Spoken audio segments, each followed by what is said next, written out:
Hello, you stunning and brave and beautiful friends. This is your pal, Edwards here speaking. And you know what?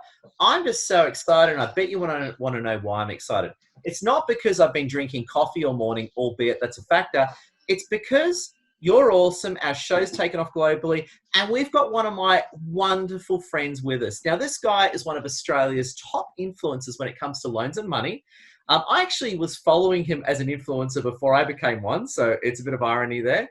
And he's an amazing guy who I know we're friends on a personal level, and also too as well. This guy comes from an amazing background before money. He used to work for Four Seasons, top hotel chains, and he used to be the VIP guest experience manager, looking after people like Lady Gaga, Oprah Winfrey, who my wife Lassie absolutely loves, and of course John Cleese, who I love. Now, it's time for something completely different. Cullen Haynes, how are you today? I love that reference there, Edward, and I don't hold a candle to you in terms of influencer, so you are absolutely winning big. Now, I'm happy to be here.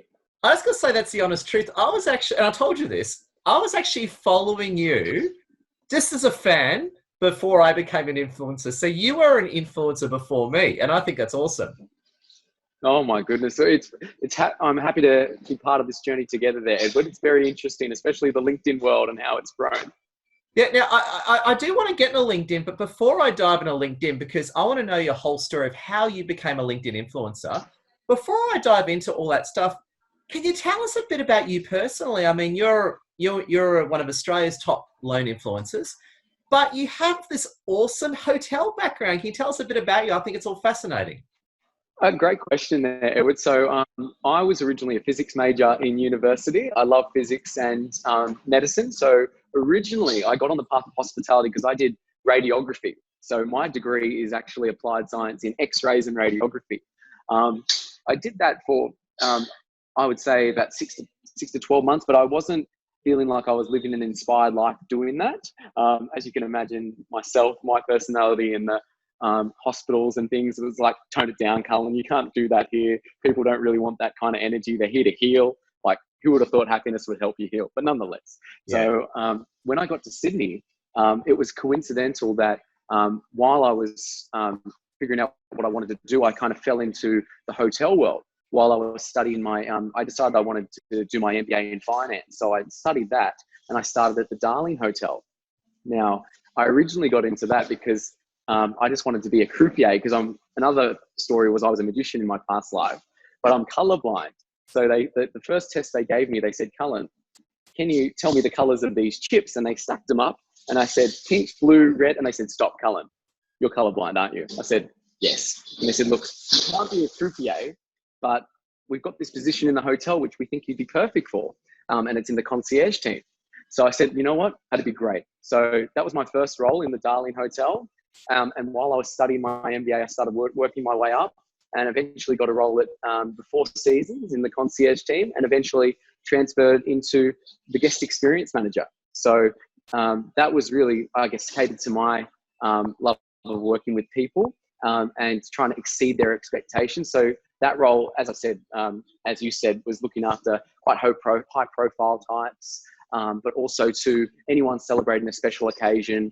Basically, the main reason you go to a hotel is to have a good time and just enjoy yourself. So I was, from start to finish, before they arrived, during and after, that was my role, to make sure people had an enjoyable experience and enjoyed their time.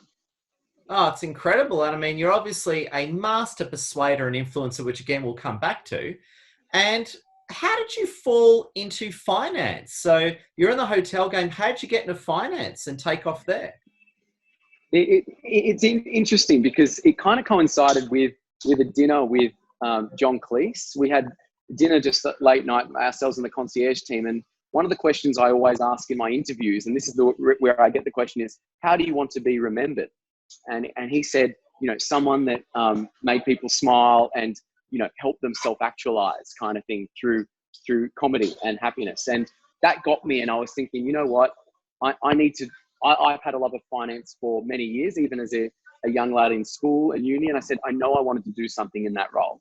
So after that, I finished my MBA, and serendipitously, an interview came up at Macquarie Bank, and which is one of the leading, if not the leading institution in Australia And I thought, I'm never going to get this role, but I'm going to apply anyway. You know, no experience in finance up until that point, but I've got my MBA. I managed to pass the psychometric test. So even, you know, I got past the sociopath test, as it were. I went through all the interviews, and they gave me a job, and they took a shot on me in 2016. The main reason was not because of my MBA, but more because I'd come from a hospitality hotelier background, and they felt that kind of experience and soft skills really was needed in the finance world. And anyone who works in finance, they're probably hated as much as my clients now, lawyers. But I really saw it as an opportunity to help bring a better name to finance. So I got my first role in finance at Macquarie. And I guess that all makes sense. You went into business for yourself.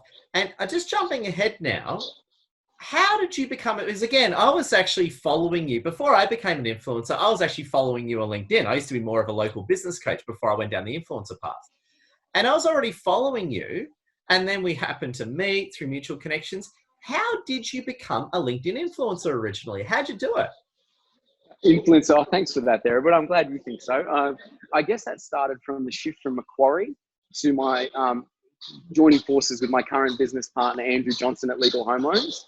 The way I made the move, I was at Macquarie for 2 years and I loved it, but I was reading a book, and it's a great book, and we can put it in the links. It's called The Death of Ivan Illich, and it's by Leo Tolstoy. And it tells the story of a lawyer who became a judge who hated his life because he felt that he was forced into law. He hated his wife because he felt that he was forced into that role. But obviously, I'm giving away the story's ending. It's called spoiler warning, friends. Spoiler warning. I put spoiler warning. Spoiler warning. This man dies. But at the end of his life, he looks up and he sees his wife and he says, what if my whole life has been wrong? And I didn't want to take that chance. And at that same time, my current business partner, Andrew, said, Cullen, I'm starting this company. We're going to just focus on lawyers. I want you to be with me, and let's make this happen. And you know what? I had two very distinct paths. I could have kept on going in finance and, you know, worked my way up and been very happy there. But, you know, it's like a fork in the road, like a Robert Frost poem. Yeah. I had to make that choice. And I'm very glad I took the road less traveled by, because that forced me to come out of my shell, not only when I joined the business, but you know what? Instead of writing the articles and book reviews, which I was doing at Macquarie, to say, the first day I started at Legal Home Loans, I said, I'm going to try my hand at videos. I'm going to do my first video. And our first video was 8 minutes long. Yeah. And it was horrible. We were holding a whiteboard. It was sun in our eyes. We thought we needed subtitles. But you know what? That one video started a sort of a snowball effect. So that one video became 2 a day. We started to shorten it down. We started to do 1-minute videos.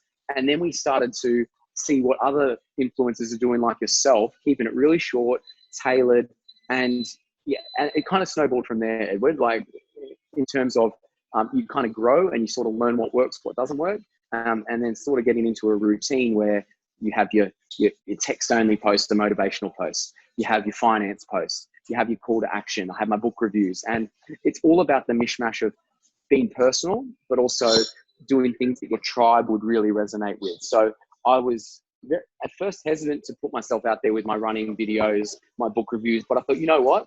Business is personal and I'm going to take a risk. And my tribe actually is very intelligent. They like reading. They like staying fit. So that kind of resonates with my audience, even though I'm not talking with finance. So if I've got any advice for people, it's make sure you put yourself out there, no matter what you think others will think about you, because, you know, your tribe will resonate with it. Yeah. And I've got to say, I love where you're going here, Cullen, and I'm sure speaking for our audience around the world, what I love about what you're saying is that you've said the word tribe, your audience, you know, and just for the sake of the audience, you mean you're targeting lawyers and legal professionals across Australia. Is that correct? Correct. Our business is Legal Home Loans. We are the only finance broking firm in Australia for lawyers. We understand their career progression, we understand how they're paid, and we understand which banks at different times in their career are best placed. Yeah. Because lawyers as a profession can borrow 90% and not pay lenders mortgage insurance. That's very compelling. But there's other things that they need to know that aren't very well advertised. So we are limiting ourselves in terms of our audience, if you were, but we're expanding the opportunities because we purely focus on lawyers. That's all we do day in and day out. And we've built trust enough over the 2 years that we've been operating to say these are the guys to go to. And we're accredited with a few major institutions to back us up, like the New South Wales Law Society, the Law Institute of Victoria, etc.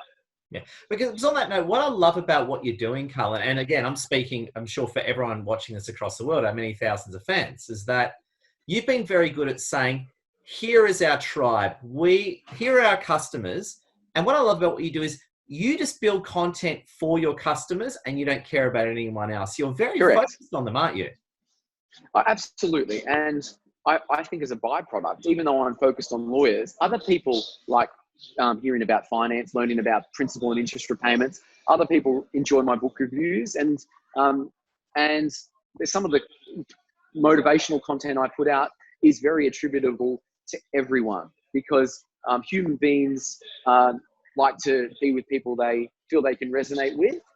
So even though my audience is targeted, it has the positive byproduct of affecting other people and making them feel happy as well. Because I've got a rule, Edward, and I know you subscribe to it as well. I'm telling you something you already know, that I only put out, when I can, positive content that matches mine. I never focus on the negatives, but if like even during Corona, I was saying, yes, we're going through this, but here are the opportunities. And that's part of my brand. I don't ever denigrate anyone. Now, just on that, now, just to say, we're friends off camera, right? And you and I definitely, Absolutely. you and I definitely sing from the same hymn sheet, right? Why? Yes. Can you please unpack that? Because I get asked this all the time. If you can unpack it, why do you stay out of negative and why do you stay completely positive? Can you unpack that and give it more detail? I can. And we'll get on to some of the major influences where we've got that from, but it's association. If you associate your brand with something negative, so even if you're talking about the doom, say I'd come out and say unemployment is at a historic low, and housing prices are going to drop. If my content keeps on coming out like that, then very soon, human beings are irrational creatures. They will subconsciously merge negative news with Cullen Haynes. And every time they see me, they're going to have an emotional response to that. If you want to know more about that, and you got me onto this book, Edward, it's Scott Adams, Win Bigly, Persuasion in a World Where Facts Don't Matter. I read that book and it changed my LinkedIn game and changed the way I view the world. And I would never have thought that by, speaking about negative content, that could hinder me in a way. But when you read that book and talk about some of the things, subtle cues like that mean big things. And obviously you can talk more to that, but it's by association. If you don't want to class yourself with negative things, then don't talk about them and don't join forces with something that's going to tarnish your brand. That's why I always call out legal professionals to say, be with these legends of law. And I do a lot of legends of law posts. One thing LinkedIn loves is you propping up someone else. So that's why I do it for that reason. I guess a positive side effect is people see these other legends of law and they say, look, I like Clarissa Raywood, who's a legend of law and a happy family lawyer. I love her content. Oh, she's with Cullen. I like Clarissa. I think I like Cullen as well. It's just by association. So it's very powerful. And I'm sure you can talk more about some of the points in that book, which are just mind blowing. So just on that, Cullen, just so I comprehend it. And again, just for the sake of the audience. So what you're saying is, Cullen, that if you put out negative content, yes, people will subconsciously associate us with negativity whenever they see us. Is that what you mean? I 100% concur with that. And that is what I believe. Yeah. So that's why I don't do it. Yeah, and of course. So then based on that negative, the opposite being equally true, that so I'm Cullen Haynes or Edward's Ear or Scott Adams here, right? So if I associate positivity with Cullen Haynes, people will subconsciously feel good about me. Is that what you kind of mean? Correct. And it goes, and the same thing with the way you comment. I use LinkedIn as an example because it's a perfect example for this, is if you keep on commenting on people's posts and saying positive things on their posts, and they see you and they're associating you with positivity, very soon you'll automatically see those people in the feed and you'll like their content, even though you haven't read it. Because you know that Edward Zia puts out quality content delivered consistently. I trust what he's saying. You know what? I haven't read this post because I don't have time, but I'm going to like it and comment in it if I have the time, because I know Edward puts out quality stuff. And that's what ends up happening. You build up a following because you put out this content and people know what you put out. And even if they don't have the time to read it, you'll like it. A perfect example is James Dackerty, Coffee and a Case Note, legend of law lawyer. He puts out, he was one of the first lawyers, as far as I'm aware, on LinkedIn to associate coffee, people love coffee, with talking about law and cases. So he merged those two together and it was very clever. Coffee and a case note. People love coffee and people love James now because he associates coffee with a good feeling and his content is quality delivered consistently. Every time I see James in the feed, no matter when it is, time of the day, I give him a like and a comment because I know that James has quality content and I want to follow winners. Yeah, and he's a very nice guy too. Like, it's funny, James, when and again, this is before I became an influencer, I used to follow you and James. You were two of the guys that I followed, right? And and then eventually when we met, I'm like, no way, you're that Cullen Haynes, right? And it's interesting you say that because, again, I've been doing the same sort of thing. I've been associating myself with our Prime Minister, Scott Morrison, as you know. And he's another winner. Yeah, similar logic. I've been associating myself with Scott Adams, the creator of Dilbert, who's an amazing winner. Yes. Can I ask, as I'm going to send this interview, of course, to our mentor and friend, Scott Adams from Dilbert, can you tell me a little bit about how did his book, what's the name of the book again, and how did that book impact you? If you can explain a bit more for the sake of Scott Adams and our friends around the world. What's the name of the book and how did it impact you? Okay, so the name of the book is Win Bigly by Scott Adams, the creator of Dilbert. And it's quite controversial in a way, depending on the audience, because it looks at persuasion through the lens of the Trump campaign and how when people thought that Hillary Clinton was a sure bet, Trump would come out and still win no matter what he did. And he talks about persuasion, I guess, tools that Trump used, love him or hate him, but how they were effective and how he managed to become the president of the United States. What it really helped me with was, obviously we deal with numbers, finance, facts, and they're obviously very important, but it made me look at what's behind that and how people make decisions based on emotions rather than the data you put to them. And he uses, he doesn't just use Trump, but he uses other people in history like Steve Jobs. When they had an Apple crisis in 2004 when the iPhone didn't work when you turned it a certain way, everyone was expecting Steve Jobs to come out and publicly apologize. He didn't. He said something like, we all understand that phones don't work. Apple wants our clients to be happy. We're going to continue to move forward and build on this. And instead of focusing on the negative, he focused on the positive. And very soon, everyone started focusing on where Apple's going and how they handle crises. And so I realized that for me, even though finance can be negative at times, I really tailored it to how can I make a deep impact? How can I really hack into the emotions of lawyers and really not just come across as finance, but how can I come into the emotional side? And that book really turned me into propping up lawyers on LinkedIn, interviewing them. I started the story series and just really investing in the legal community in such a way where I can help people raise their profiles. And you know what? I'm not here just for finance, but I'm here to help people self-actualize through finance and also helping them with their business as well. So that book really shifts the perception of what you think people are making decisions about, but what they're actually making decisions about. And it talks about your persuasion stack. And you can talk more to that, Edward, but my persuasion stack is I love working with people. I'm pretty good at finance. I'm a relatively good broker. Like there may be brokers that are better than me, but because of those, and I have a knowledge of law, because I've got those unique abilities, and I know, and I'm pretty good at LinkedIn and using video. That makes me, I would say, a commercial grade persuader rather than the normal people in that field because I've got those unique abilities.